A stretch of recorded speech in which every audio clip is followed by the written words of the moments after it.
Comenzamos una nueva retransmisión de Microbioscope, la ciencia del microbio vía Periscope y en directo. Hoy vamos a hablar de fósiles y vamos a intentar responder a la pregunta si existen fósiles de bacterias. Los animales y las plantas, cuando mueren, sus tejidos orgánicos, las partes blandas, se desintegran y desaparecen. Pero en algunas condiciones determinadas de temperatura y de presión, las partes duras de los organismos pueden llegar a petrificarse, a fosilizarse.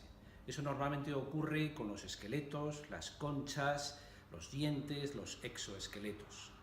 Por ejemplo, tenemos aquí un trilobite. Los trilobites hubo miles de especies de trilobites distintas, son un tipo de artrópodos que fueron muy frecuentes en el Paleozoico y que se extinguieron hace 250 millones de años y han quedado fosilizados, como veis.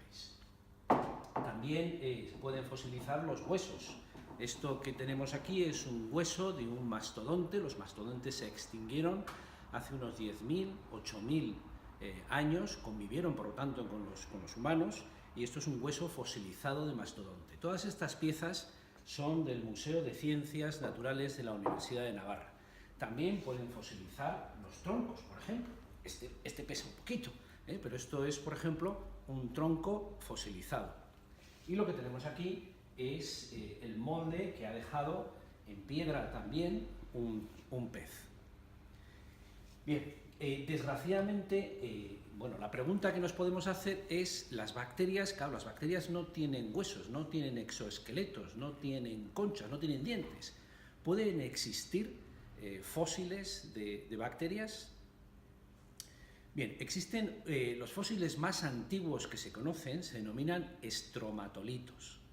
Los estromatolitos actuales son realmente como piedras que suelen aparecer en las costas de algunos países, en aguas poco profundas. No son muy frecuentes, aparecen en México, en Australia, en las Bahamas, y son unas piedras que están formadas por microorganismos. Son capas de microorganismos, normalmente se denominan cianobacterias, que son capaces de fijar el CO2 y formar carbonatos.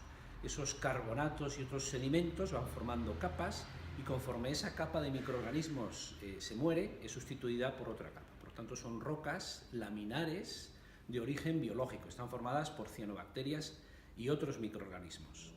Bueno, pues se han conseguido algunos estromatolitos fósiles de hace más de 3.500 millones de años. Los más antiguos se encontraron en Australia, fechados en hace 3.500 millones de años, y el año pasado se publicaron también otros encontrados en Groenlandia, datados en 3.700 millones de años. Son los fósiles más antiguos que se conocen. En realidad, respondiendo a la pregunta, las bacterias en sí no fosilizan, pero sí que nos han quedado los restos fósiles del metabolismo de esos microorganismos. Esto lo que nos indica es que hace ya aproximadamente 3.700 millones de años ya había microorganismos en la faz de la Tierra. Los microorganismos nos precedieron antes de la aparición del ser humano y es muy probable que nos sobrevivan cuando nosotros ya no estemos aquí. Bien, con esto terminamos la retransmisión de hoy de Microbioscope y nos vemos la semana que viene.